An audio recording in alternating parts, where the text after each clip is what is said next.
2011 ஜெயலலிதா தலைமையிலான அதிமுக ஆட்சி இருந்தபோது கூட சென்னை மாநகரில் இவ்வளவு பெரிய பின்னடைவை சந்திக்கவில்லை. ஆனால் தற்போது ஏற்பட்ட தோல்வி திமுக தலைமைக்கு கடும் அதிர்ச்சியை கொடுத்திருப்பதாக அரசியல் வட்டாரங்களில் தகவல் பரவி வருகிறது. குறிப்பாக சென்னையில் ஏற்பட்ட இந்த சரிவு எப்படி நடந்தது என முன்னாள் முதல்வர் ஸ்டாலின் தீவிர ஆலோசனையில் ஈடுபட்டதாக சொல்லப்படுகிறது. கட்சியினரின் கருத்துக்களை மட்டும் கேட்காமல் தனக்கு நெருக்கமான உளவுத்துறை அதிகாரிகளிடமும் தனியாக தகவல் கேட்டிருக்கிறாரா? அப்போது அவர்கள் முதலில் குறிப்பிட்ட விஷயம், தீவிர பாஜக எதிர்ப்பு என்ற பெயரில் இந்து மதத்திற்கு எதிரான அரசியல் உருவாக்கப்பட்டது என்பதுதான் என கூறியிருக்கிறார்கள். இந்து மதத்தை எதிர்த்தால் சிறுபான்மையின வாக்குகள் முழுமையாக கிடைக்கும் என திமுக தரப்பு கணக்கு போட்டதாகவும், ஆனால் தரையில் நடந்தது முற்றிலும் வேறுபட்டதாகவும் அவர்கள் தெரிவித்திருக்கிறார்களா?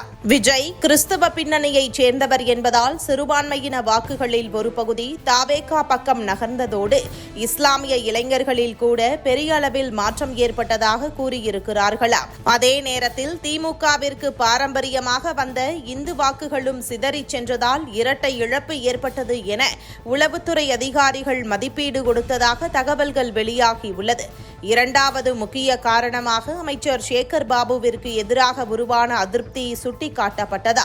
அரசியல் நிகழ்வுகள் மற்றும் ஊடக விவாதங்களில் அச்ச உணர்வு உருவாகிவிட்டதாக பொதுமக்கள் நினைக்க தொடங்கி இருக்கிறார்கள் என அதிகாரிகள் கூறியிருக்கிறார்களா? குறிப்பாக பத்திரிகையாளர் செந்தில்வேல் சம்பவம் மக்களிடையே எதிர்மறையான தாக்கத்தை ஏற்படுத்தியதாகவும், ஒரு ஊடக அலுவலகத்திற்குள் புகுந்து மற்றொரு கட்சியை சேர்ந்தவர்களை தாக்கிய சம்பவம் சமூக வலைதளங்களில் பெரிய விவாதமாக மாறியதோடு அதற்கு அரசியல் ஆதரவு இருந்ததாக பரவிய தகவல்களும் மக்களை அதிருப்திக்குள்ளாக்கியதாக தெரிவித்திருக்கிறார்களா? மூன்றாவது காரணமாக சென்னை மாநகராட்சி நிர்வாகம் குறித்து மக்கள் மத்தியில் இருந்த அதிருப்தியே முக்கியமாக எடுத்துரைக்கப்பட்டதா? மழை காலங்களில் சென்னை மக்கள் சந்தித்த சிரமங்கள், அதற்கு மேயர் பிரியா தரப்பில் ஏற்பட்டதாக கூறப்பட்ட தாமதமான நடவடிக்கைகள், மேலும் உள்ளூர் அளவில் கவுன்சிலர்கள் மீது எழுந்த புகார்கள் ஆகியவை நேரடியாக மக்களின் மனநிலையை பாதித்ததாக தகவல். சொந்த கட்சியினரிடமே வேலை செய்ய பணம் வாங்கப்பட்டது என்ற குற்றச்சாட்டு இருந்தால் சாதாரண மக்களின் நிலை எப்படி இருக்கும் என்ற கேள்வி கூட அந்த ஆலோசனையில் எழுந்ததாக கூறப்படுகிறது.